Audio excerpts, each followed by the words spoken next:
Bom, pessoal, a aula de hoje é sobre o mosquito Aedes aegypti. Essa aula ela foi estruturada pelos professores de Biologia Danilo e Josemilda, por mim, professora de Física, pela professora de Química Valesca e pelo professor de Matemática, Ciron. Inicialmente, nós temos que entender a origem do mosquito, né? Então, a palavra Aedes, ela se origina do grego, que significa odioso, desagradável, e a Egito, né, tem origem no Egito. Então, o mosquito ele se originou no Egito, lá no continente africano, e ele conseguiu chegar à América e à Ásia através dos navios negreiros que transportavam os escravos. Em 1772, houve a primeira descrição científica, né, do mosquito como nós conhecemos hoje, com todas as suas características. Em 1818, foi estabelecido que esse seria o nome definitivo dele. Aqui no Brasil, nós tivemos as primeiras aparições em Curitiba, no Paraná, no final do século XIX, e em Niterói, no Rio de Janeiro, no início do século XX, onde a maior preocupação era com a febre amarela. Hoje nós sabemos que, além da febre amarela, o mosquito transmite a dengue, a zika e a chikungunya, que são doenças que têm sintomas bem semelhantes. Em 1955, houve a erradicação do Aedes no território nacional. Só que em 1967 verificou-se o retorno do Aedes, né? Hoje nós temos ele em todo o território nacional, em todas as regiões, principalmente nas regiões Sudeste e Nordeste, né? Em 2015, nós tivemos 1.649.008 casos prováveis em todo o Brasil. E aqui no nosso estado do Rio Grande do Norte, nós tivemos 22.503 casos prováveis de dengue. Só que o mosquito ele não está só no Brasil, né? Ele está em todo o mundo, principalmente na zona equatorial, nessa região dos trópicos, né, que tem as condições climáticas necessárias para o desenvolvimento da espécie. Precisamos entender a diferença entre o mosquito da Aedes aegypti e o mosquito culex, que é o pernilongo comum. Eles têm hábitos diferentes. Para começar, o Aedes aegypti ele é diurno, enquanto o pernilongo ele atua mais, ele se alimenta mais à noite. Ele também é diferente em termos de coloração. Sabemos que o Aedes ele é escuro e tem listras brancas, enquanto o pernilongo é marrom. Os criadouros também são diferenciados. O Aedes ele gosta de água limpa, com menos matéria orgânica, ao contrário do pernilongo. O Aedes também é menor, ele apresenta um tamanho de 4 milímetros a 6 milímetros. E os ovos dele também são distribuídos de formas diferentes, né? Ele distribui os ovos individuais, ou seja, separados em várias localidades. Isso é justamente uma estratégia de sobrevivência do mosquito. Temos aí o ciclo do Aedes. Primeiro ele tem a fase de ovos, né? Passa para a fase de larvas, que nós temos 4 fases de larvas, até que ele chega na fase de pupa e só após essa fase de pupa é que ele chega na fase adulta. Vamos agora conhecer as etapas mais detalhadamente.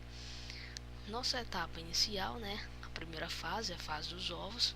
Como vocês podem ver, o Aedes ele coloca os ovos com coloração branca lá em localidades distintas, né, individuais. Ele não coloca esses ovos diretamente na água, e sim próximo à água, e ele pode chegar a colocar até 100 ovos por dia. Pouco tempo depois, esse ovo ele vai adotar uma coloração mais escura, né, que vai apresentar uma difícil visualização e também apresenta uma resistência de dissecação muito alta, ou seja, esse ovo ele pode passar até um ano sem ter contato com a água, e quando tiver contato com a água, ainda assim ele irá eclodir. Temos aí uma experiência realizada pelo Fiocruz, onde está sendo mostrada a eclosão do Aedes dos ovos, né? O que acontece? É adicionada água em um pequeno depósito, onde a gente tem alguns ovos do Aedes, e após 10 minutos já é possível visualizar, né, a formação de várias larvas. Então ele realmente eclode rapidamente. A segunda fase, a fase aquática, né? Temos aí as larvas do mosquito. A primeira característica delas, que é muito importante, elas são fotofóbicas, ou seja, elas têm medo da luz, elas fogem da luz. Essa é uma característica da espécie, é uma forma de identificar se uma larva é uma larva do Aedes aegypti. Nessa fase de larva, o mosquito passa por 4 fases, né? A primeira fase, o primeiro estágio, ele dura cerca de 2 dias. O segundo estágio, ele dura cerca de 1 dia. O terceiro estágio, ele dura mais 2 dias, até chegar ao quarto estágio, que é o estágio final, e após isso ele vai virar pupa. A pupa ainda é uma fase aquática, é uma fase em que o mosquito ele passa mais tempo em repouso, justamente porque ele está passando por toda essa transformação, então ele tem um grande gasto de energia. E após a saída da pupa, nós chegamos na fase adulta do mosquito. Na fase adulta nós temos duas características principais. Nós temos o Aedes macho e temos o Aedes fêmea. O Aedes macho ele vai se alimentar das soluções açucaradas, enquanto o Aedes fêmea, além das soluções açucaradas, ele vai se alimentar do sangue, né? Então nós temos aí o exemplo da alimentação do mosquito. Vemos que ele solta substâncias anestésicas, ou seja, a gente não sente aquela picadinha como no pernilongo normal. E além das substâncias anestésicas, ele também solta substâncias anticoagulantes, né, que vão impedir com que o sangue coagule e ele consiga se alimentar. Nessa fase adulta, o mosquito pode viver cerca de 30 dias. Temos aí a transmissão do mosquito, né? Primeiro nós vamos ter a cópula, depois a fêmea do Aedes vai se alimentar. Ela tem uma característica de se alimentar a cada 3 dias e durante cada alimentação, após cada alimentação, ela vai liberar os ovos. Como nós vimos, a cada 3 dias a fêmea do Aedes ela vai se alimentar. A partir do momento que ela se alimentar de alguém que esteja infectado pelo vírus da dengue, esse vírus vai entrar no organismo dela e vai passar um período de até 12 dias de incubação. Então nesse período ela não vai estar infectando ninguém mesmo com o vírus no seu organismo, mas após esse período de incubação, né, que dura 12 dias, a partir do momento que a fêmea passar a picar outras pessoas, ela vai transmitir o vírus da dengue e o vírus de outras doenças também, e isso até o final da vida do mosquito. Vamos ver agora as formas de controle. Nosso primeiro exemplo é a forma de controle biológico, é a utilização de peixes. Esses peixes eles têm a característica de se alimentar dos ovos do Aedes, impedindo que ele complete o ciclo.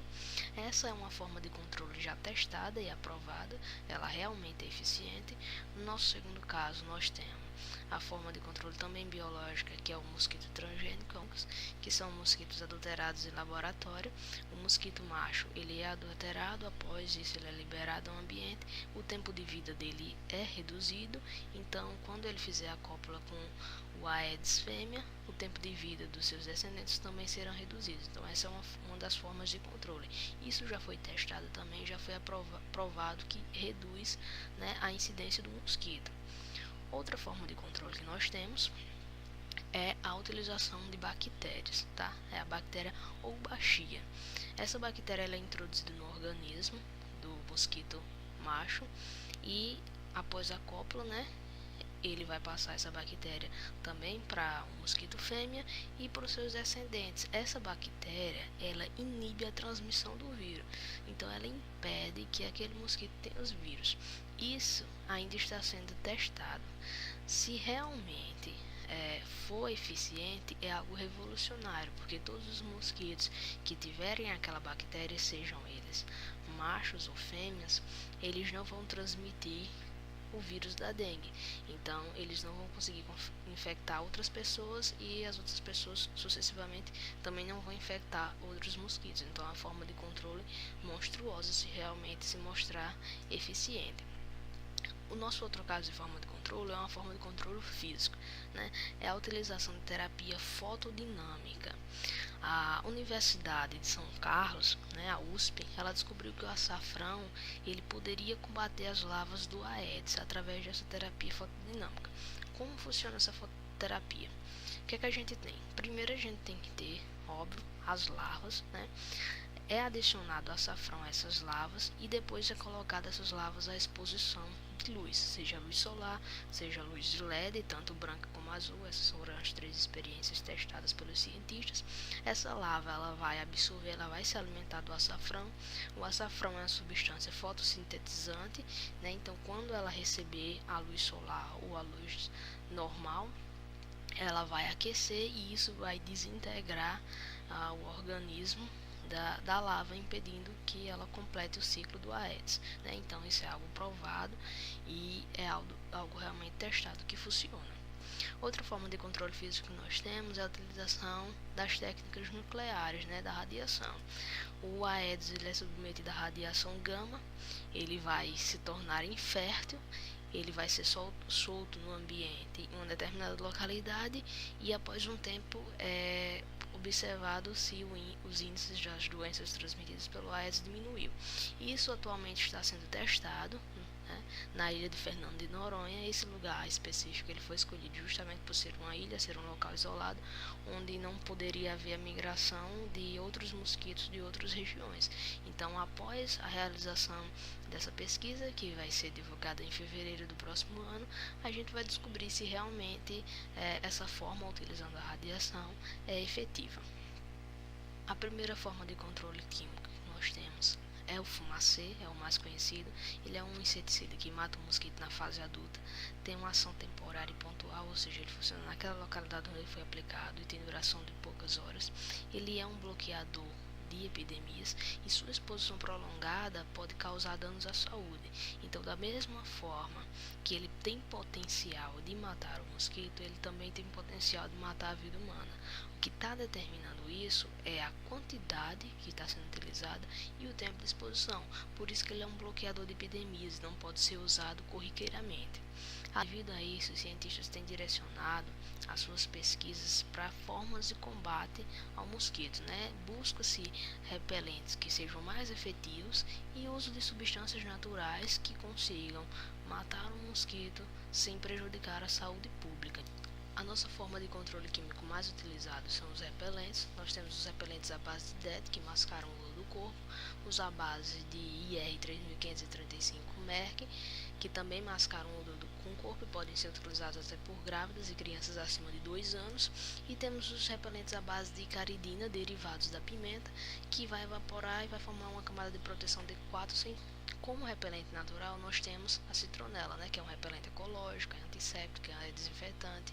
E é muito importante a gente saber que o repelente é uma coisa séria. A gente não pode usar qualquer substância que não seja liberada, porque pode prejudicar a nossa saúde.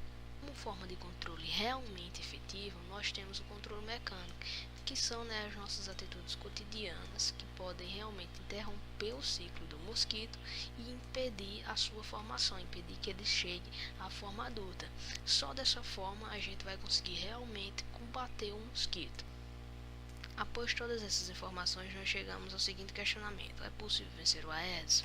Temos aí o exemplo de Singapura, que conseguiu vencer o Aedes. Como isso é possível? Vamos lá, o raciocínio é simples. Primeiro, o mosquito passa pela fase de ovos, depois ele vai ser larva, depois vai ser pupa e chega à fase adulta após 7 dias. Na fase adulta, ele vai se alimentar a cada 3 dias. Cada vez que ele se alimenta, ele vai depositar de 100 a 150 ovos. E considerando que ele vive 30 dias, se a gente dividir a duração da vida dele toda, que é 30 dias, pelo intervalo de tempo que ele leva para se alimentar, que é 3 dias, nós vamos concluir que o mosquito ele tem 10 ciclos de alimentação. Se em cada ciclo ele deposita cerca de 100 ovos, multiplicando esse valor, a gente vai ter que um mosquito durante sua vida toda, ele vai pôr pelo menos 1000 ovos. Então, qual é a lógica? A gente consegue eliminar o mosquito se a gente conseguir romper esse ciclo. Esse ciclo de vida dele é de 7 dias. Então, se a cada 7 dias cada um fizer uma limpeza efetiva na sua residência, eliminando todos os focos do Aedes, ele nunca vai conseguir chegar à sua fase adulta, ele nunca vai conseguir se desenvolver. Então, é dessa forma que se erradica o mosquito do Aedes numa região. Foi isso que Singapura fez. É claro que para Singapura isso é mais fácil, porque Singapura é um país pequeno, levando em consideração o Brasil. Mas foi nesse intuito que foi lançada aqui no Brasil a campanha 10 minutos contra o Aedes aegypti. Ou seja, se uma vez por semana você parar 10 minutos, tudo que você está fazendo para remover todos os focos do mosquito, você vai conseguir interromper o ciclo dele e, consequentemente, ele não vai se desenvolver. Então, essa campanha, ela busca o controle do mosquito e, por fim, a erradicação em caso de tamanho sucesso. Bom, espero que vocês tenham compreendido. A gente se vê na aula para realizar as atividades. Por hoje é só.